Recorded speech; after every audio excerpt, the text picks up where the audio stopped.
Hello, hello, hello. Welcome back to High on History. I'm Jordan. And I'm Liz. And today we are in part 2 of the Enlightenment. And today we're getting into the political side of it. And before we begin, definitely go back and check out the last video of the Enlightenment, our first video. And that will give you a concept of the core values of the Enlightenment. You'll also get a good idea of the religious movement behind the Enlightenment, as well as you get to check out the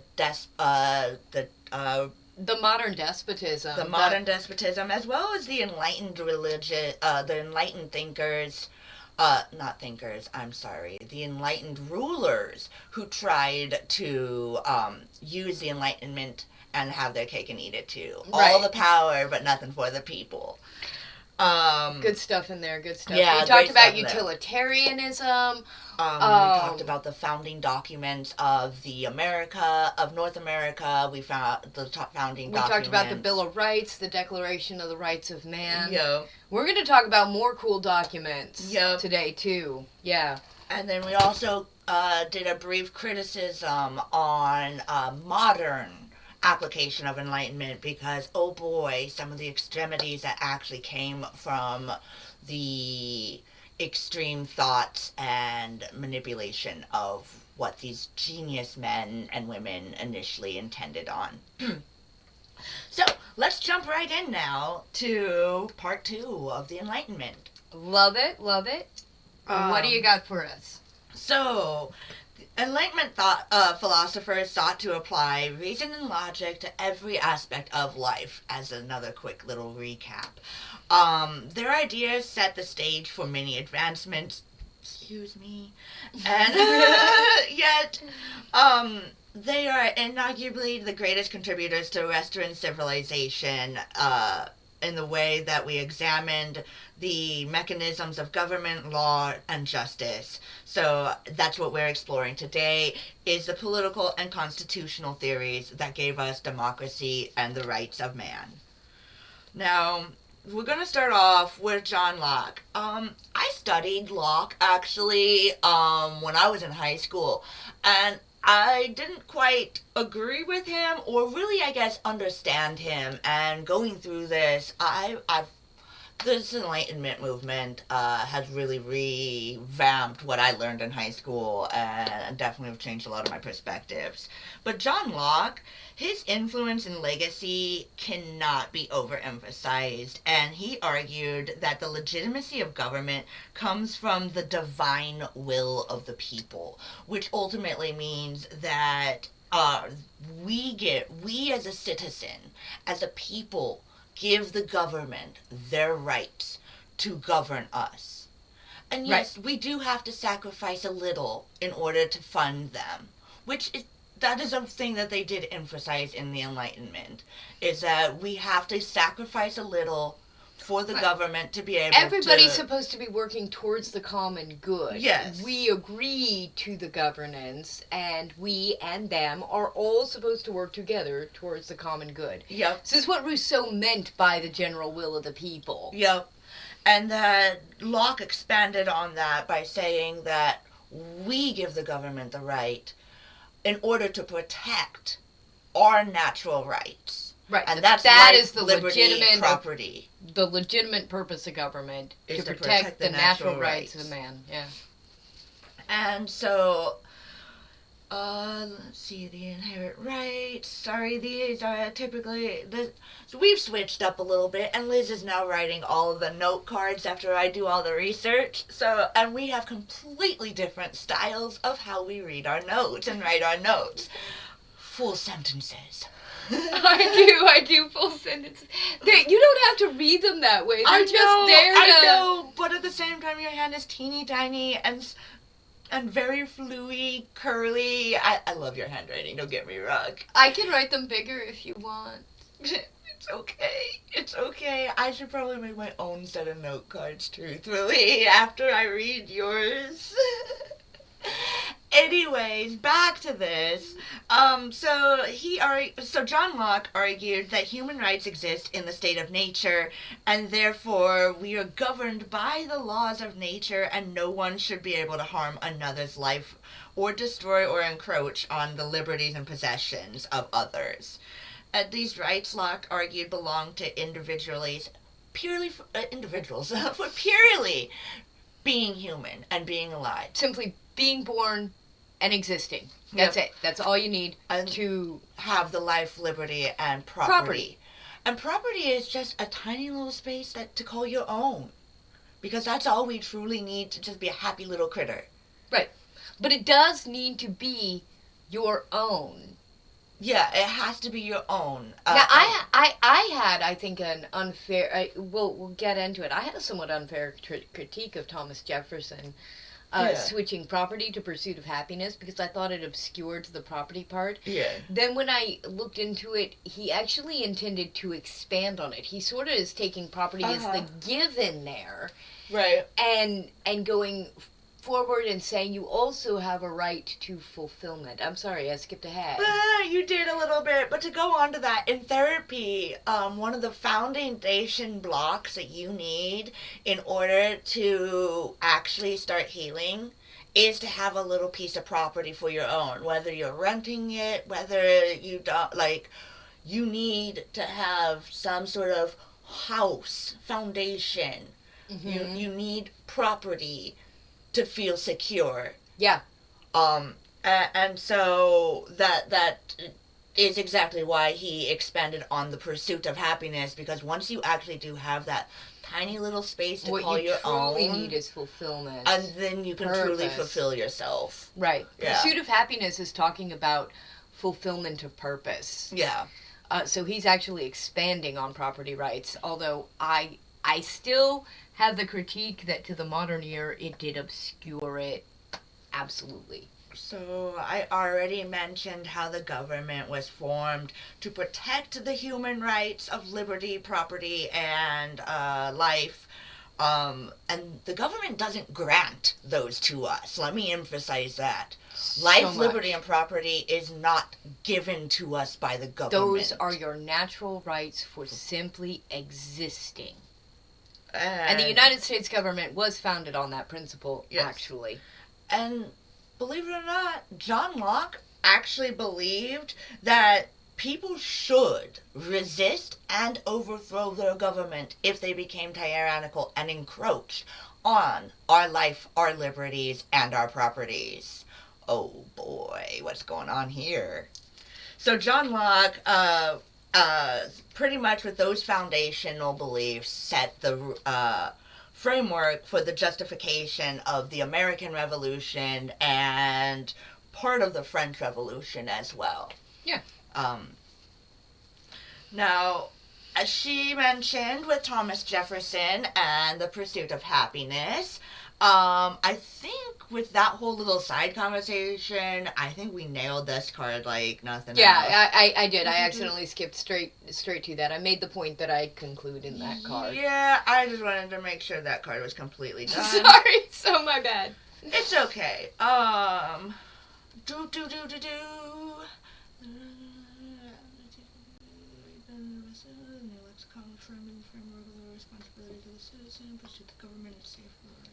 Wow. What? I'm trying to make sure I get everything. Okay, so this card says the remarkable effort of these ideas was the way they shifted the conversation away from the rights of collective institutions of the church and state instead to the rights of the individual citizen, which is actually a really important sentence. Excuse me. You had bullet points to express that. Yeah. Yeah, I'm sorry. It took me a minute to piece together what those bullet points That's meant. why you go to Notebook. Sorry. I love you. But that's why you go to Notebook. But it's still the sentence. Okay. The same thing. And that this shifting of the conversation was the framework that also created the modern ideas for the rights and responsibility of the citizen. Again, shifting the government itself as a mechanism to protect our natural rights. Which was, I admit, a fairly complicated way of saying that John Locke specifically was among those that helped shift the conversation away from what are the rights of the church and what are the rights of the government to what are the rights of the people. Yeah. Yeah. And now, since we've already discussed Voltaire, please go back to that episode. That was a brilliant episode on his biography.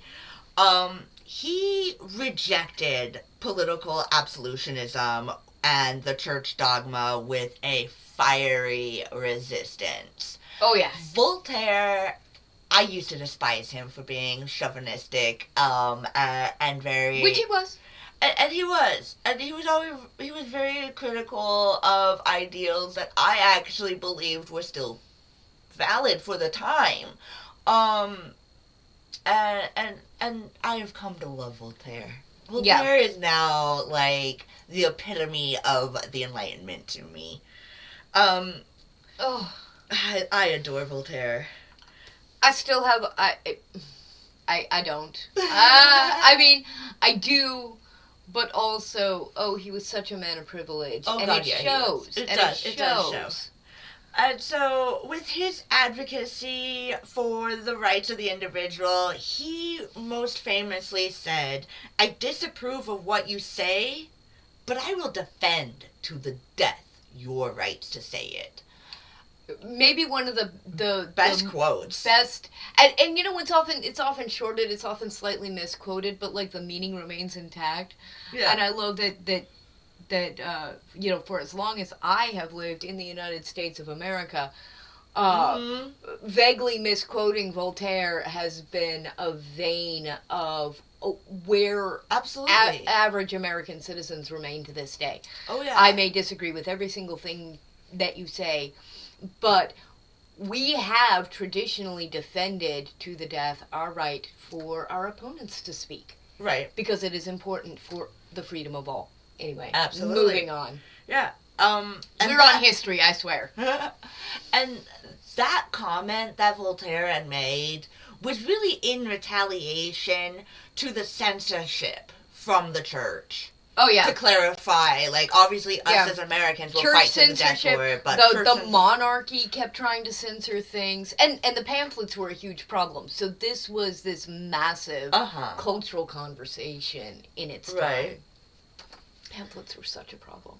Now, back to John Locke's contributions to the Enlightenment, and again, it cannot be overstated. Like Rousseau, he was also interested in the nature and education of children. Oh, we are finally to the topic that I have some crazy side story on. I'm looking forward to this side story. I heard that there was a side story. I don't know the side story, so continue, please. Ooh, that means you weren't paying attention to me because I told you all about it last night. I know. I turned it out. I know who the side story has to deal with. That is as far as I got. I was writing my book. I know. Okay, so now, out of a combination of Rousseau's general will and Rousseau's, what was his paper on children being innocent and free from civilization? Oh, there were actually several. He wrote Emile and, He wrote about this quite a lot. So, just to sum up, Rousseau believed that children were born absolutely innocent, and that it is the expectations and the corruption of society which corrupts the nature of children. If you created an uncorrupted society, you would have uncorrupted adults, because children would never then be corrupted. So he has this beautiful idea that all children are born good, which we critiqued. Right. You know, he wasn't thinking in terms of genetics. Right. I don't think he was aware that sociopaths are born. Sometimes, You know, so... Yeah. I'll give him some credit for just not knowing, but he... we also did a full episode on Rousseau, so Yeah, definitely check that pop out. back and check that one out too. Yeah. So Locke takes this a little further, actually. yeah, so Locke argued that a child's mind is a blank slate, and that all knowledge and morality is learned through their experiences.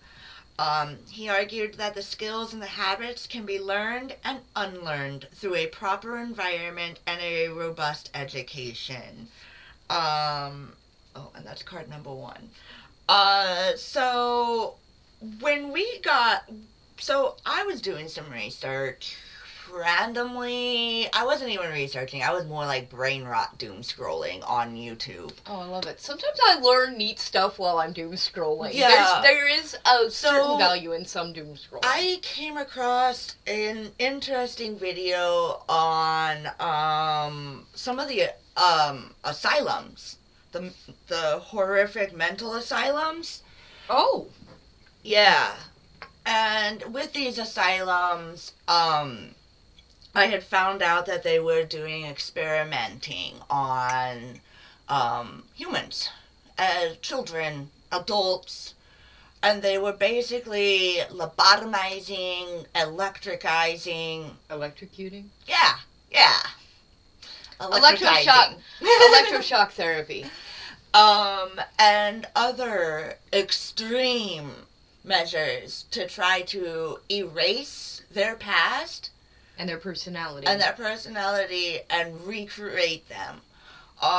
Try to bring them back to Locke's Rebuild fabled them. blank slate. So which technically is not even that's not true. It's not feasible in this effort of the way we were doing it. Well, it's also not true that children are born blank slates. Yes, and it is absolutely true that we are not born completely blank slates. Yeah. So this was America doing all of this predominantly. Well, be specific. This was the United States that yes, specifically the United States that was doing this. Have you read Sylvia Plath's The Bell Jar? No. You should. Yeah. I know a lot of this experimentation was also going on in Russia.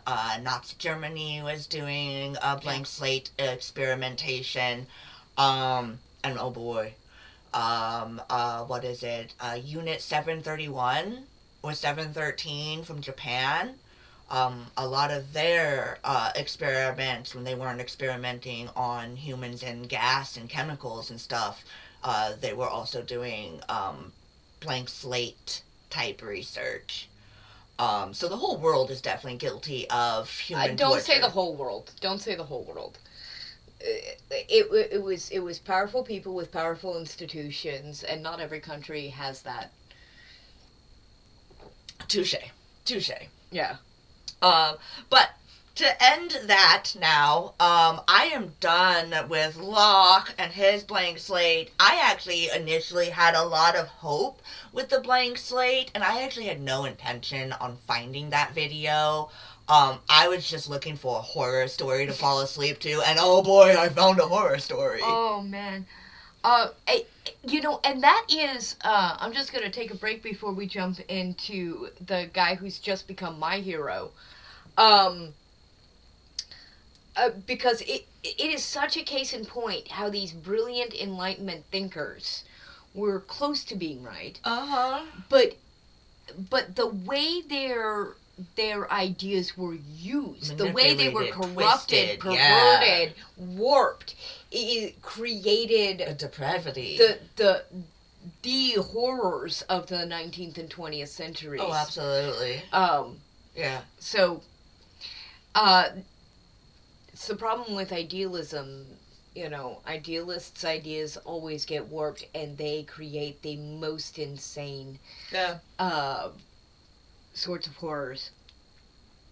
But now we are going to get into a guy whose ideas, the literal implementation of, was literally the difference between success and failure. And that is Baron de Montesquieu. I can't believe he's only just now your hero. I seriously thought he was your hero and your, what is the word I'm looking for? Your guru, your master, your influencer, your... No, I literally, until we did this episode, until we started the Enlightenment episodes, I had no idea who Montesquieu was. And it really wasn't until I started doing the cards for this episode that I understood who he was. Right. And now I'm super into him. Now I'm going to find out everything I can about this guy. He has just become my ultimate hero. Yeah. And we're going to get into why he is really cool. So he's French. France, 1689 to 1755. So again, another great thinker who passes away before French Revolution, and actually before the American Revolution. Yeah. You know, that's 1776. Dude, he would have been so proud seeing America grow out of his ideology. He would have been so proud. Yeah. He would have been... I bet from heaven he's like, yeah! He's only just now being like, what have you guys done? You forgot everything. Okay. I'm terrified now. Yeah. So he's absolutely equal and important to the likes of John Locke and Voltaire. His actual name, I looked this up because at first everywhere I went, I was like, it was said Baron de Montesquieu. And I'm like, why are we just calling this guy by his title? So I did look up his name. Forever long. I did not write down the other barony. He's actually a baron of two different places, but his name was Charles Louis de Secondon. And of course you know him as... if you know him at all, actually, Baron de Montesquieu. Let's see. I think that first card was just more me singing his praises. I had to skip. Okay, so he also wrote this work called The Persian Letters. I skipped it on the cards, but The Persian Letters were a fantastic bit of humorous satire. One of the things that I think sets Montesquieu a little bit apart from some of his contemporaries is that he wasn't really a firebrand, but he was a comic. He was very, very humorous. And he writes the Persian Letters where he pretended to be a foreigner in order to lambast the customs, the monarchy, the church. He just lambasts Europe. Everybody finds these letters hysterical, even as they realize they are the joke. Right? So he's an extremely good political comedian. I think that political comedy remains... for all time, the very best defense to freedom that mankind has at the end of the day. It almost... We could do an entire episode... We could do a series of episodes on how political commentary has saved humanity over and over again. Right. Montesquieu is one of these. Or at least that's where he starts out. But then, in 1748, he wrote a book which secured his legacy as one of the intellectual greats that will absolutely immortalize him. This is a name, if you do not know, you need to know. That book was called The Spirit of Laws, and it constructed the architecture for the separation of powers within a government. Right. And he's very specific about how the powers need to be separated. The judiciary, the executive, and the legislative. Yeah. So the legislative makes the laws, the executive enacts the laws, the judiciary enforces the law. Yeah. And he's very interested in ideas of justice. Oh yeah.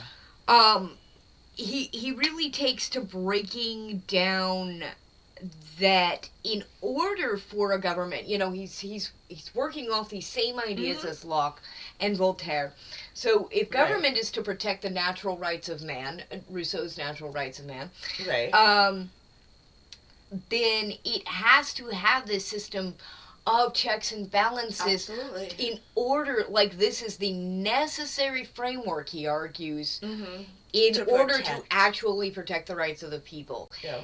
And government, he also argues, now, there is some critique of this. He argues that law and government arises naturally from the... you're absolutely right. I see now why you said you thought he was already my hero, because as I'm about to say this, I'm like, I've literally made this argument myself. I have. It's true. I know. That law and government arises naturally from the needs of the culture and the environment of a people. As long as laws stay in tandem with the needs and the environment of the people, then they are serving the needs of the people. What happens is that law at some point diverges from the needs of people. The further it gets away, the more society breaks down and crumbles. Yeah. He says it's absolutely has to fit the societies they govern. Political failure occurs when laws and their application and enforcement begin to ignore context. So as soon as law starts ignoring the social context on the ground, the reality that actually exists for a people, as soon as it does that, political breakdown will inevitably occur. I'm speechless at how brilliant this guy is, right? And like, wow, we've just proven it right over and over again. So, I'm going to not follow the cards a little bit. I just really want to make a point here for a moment about how Montesquieu's ideas were baked into the American Revolution. Absolutely. From the beginning, when they sat down in the Continental Congress and they created the system of government, they took Montesquieu's ideas. Took Montesquieu's ideas in specific to create the judicial, the congressional, or legislative, and the executive branches. And, for better or worse, that created a fairly instantaneous and reliable government that stabilized super quickly. Yeah. It's only now, through the corruption of institution, beginning to destabilize. So, 250 years, which is the lifespan of republics. No, not empires. Republics. Republics have democracies, people will say, in a somewhat lazy fashion, not understanding that a democracy is a type, a republic is a type of democracy. But not all democracies are republics. Oh. Okay, just to be clear. Okay. But a republic-style system has a general lifespan of around 250 years, and then they, like every other institution, become corrupted fairly quickly at that point, and they kind of fall apart. It remains to be seen, since the United States was the first nation to apply Montesquieu's ideas, to see how it will manage this moment where we're at that mark. In fact, this is 2026. We are actually quite exactly at the 250-year mark. And we are, as you can see, in the state of flux that any republic would be going through right at this moment. So, will Montesquieu's system hold is literally the question of today, and I'm telling you, most Americans don't know who this guy is. Oh yeah, no, I know most Americans don't know. I'm shocked that you didn't, though. I am also shocked that I didn't. I really do get it. Let's see. So, in France, incidentally, when they're making these committees, and we're going to get into the revolution and its committees, but one of the things it absolutely failed to do was it just ignored Montesquieu altogether. It never created this separation of powers. Yeah. And so it continued to try to centralize authority. That centralized authority just created one variation of despotism and terror after another. So Montesquieu is the literal difference between a revolution succeeding and a revolution absolutely failing. Oh yeah, absolutely. So it is the literal difference. This separation of powers. I do want to mention some other stuff about him, just because I got so into him politically, or like philosophically. He is among those who, as I mentioned, absolutely lampooned the monarchies of Europe. But he was unique in understanding that it wasn't really as simple as republic good, monarchy bad. Yeah, right? Right? He was more nuanced and interesting than that. He said that both have certain specific strengths and qualities. Right. I could have really gotten into this, but I was going to go on and on. Both could be corrupted. He argued that every system of government functions with its own internal logic. Right. Right? Yeah. Now, if you corrupt that logic, liberty dies. A monarchy can provide liberty, but if you corrupt the logic of the monarchy, then liberty dies. And a republic can protect the liberty of the people, but again, once it becomes corrupted, liberty dies. So, he's really not as, he was making this argument as much for the implementation of constitutional monarchies as he was also for republics. And England is kind of the weird exception here to this rule, because he was using, he deeply observed the constitutional monarchy system that England already had. England had this thing about being a free people, going all the way back to their fight with Rome. Oh, so the people in England, English history. Yeah, English history is medieval history. The rights of the people, as sort of a generalized concept, were always a particular thorn in the side of the English monarchy. You had the Scots fighting them, you had the Irish fighting them. You had the Vikings invading. Yeah, the people of the British Isles had a demand for personal autonomy for a very long time. Yeah. And the result was that by Montesquieu's time, they already had a constitutional monarchy. Yeah. Sort of. I mean, they had a parliament, and they had a monarch. Yes.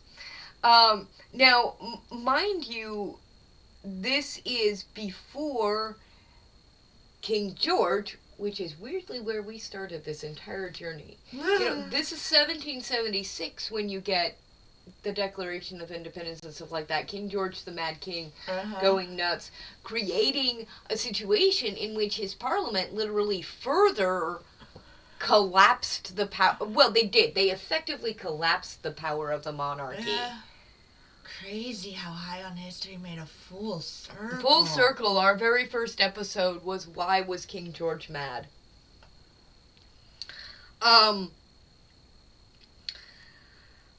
So Montesquieu is essentially, and this is before we start using the phrase rule of law. Yeah. Right? But Montesquieu is one of the first who makes the argument that a stable system, a valid system of government, must be based on the law applying with justice to protect the rights of the people. Right.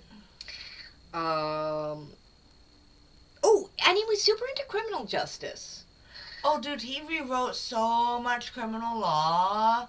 Like, that man had, his work is the basis for the jury trial system. Yeah. Yeah, he was deeply against torture. He argued, basically his essential argument in a nutshell is that the punishment must fit the crime. Yeah. That seems so obvious to us today. Now, but yeah. But he's, somewhat radical in his moment by just being like, dude, you don't execute guys for stealing a loaf of bread. That's freaking nuts. Right. So again, where he was implemented, we got a system of justice. As it was applied to white men, let's be clear. Yeah, right. But was ultimately expanded to include others because his system works to expand rights. Yep. Whereas where it was not implemented, in the terror, people were getting murdered for wrongthink. Yeah. Yeah, you could literally just have the wrong ideas, and that was guillotine off with your head. Right. So where he was not implemented, It's terrible. He also is the one who argues first that judges only have the authority to apply existing law. Yep. They don't have the right to make law. Make it up at the bench. Yep. So again, could not be more important. This is also the basis of the initial American judicial system.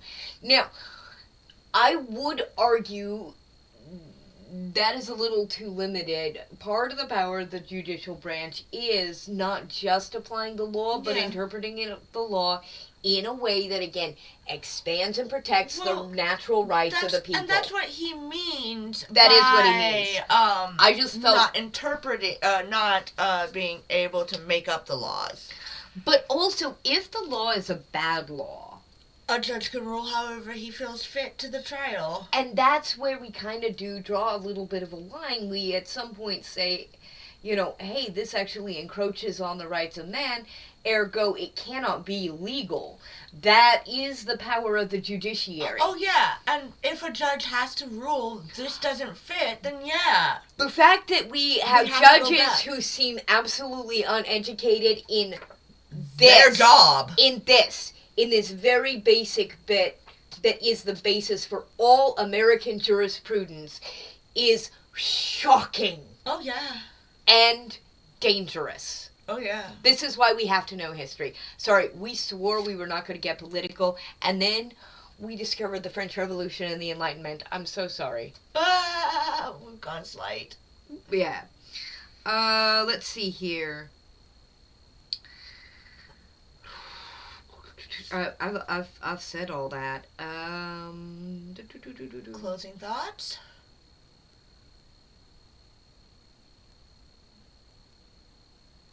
Yeah. Yep, I basically just said part of this, but I wrote it down more articulately on the card. Yeah. Before this episode, I had very little to no idea who Baron de Montesquieu was. Truly. I didn't know how his work was foundational to the founding of my own nation, and that is an effing shame. There's no good reason. I am a product of the 90s school system. I am so sorry.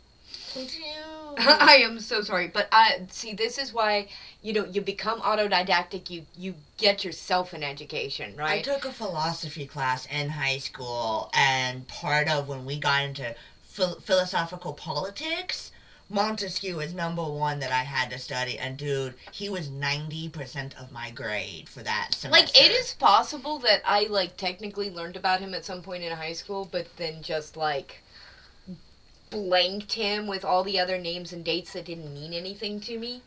It's possible.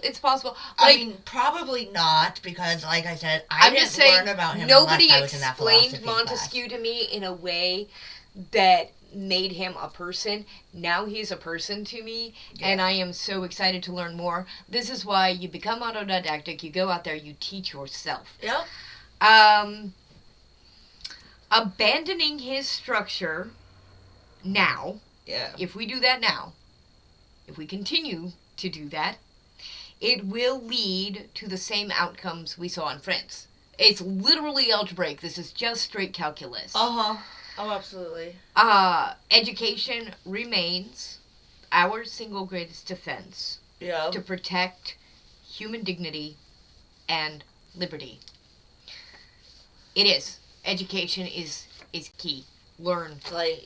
Learn about this. Learn about the Enlightenment. Learn how it went so right and so wrong at the same time. I can't think of a more important lesson for Americans. History repeats itself. Pay attention. Is really what we're trying to say. History repeats itself, and through the lack of education, we allow it. Yep.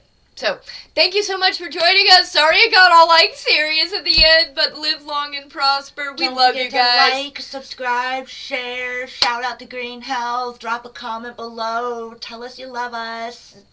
Bye.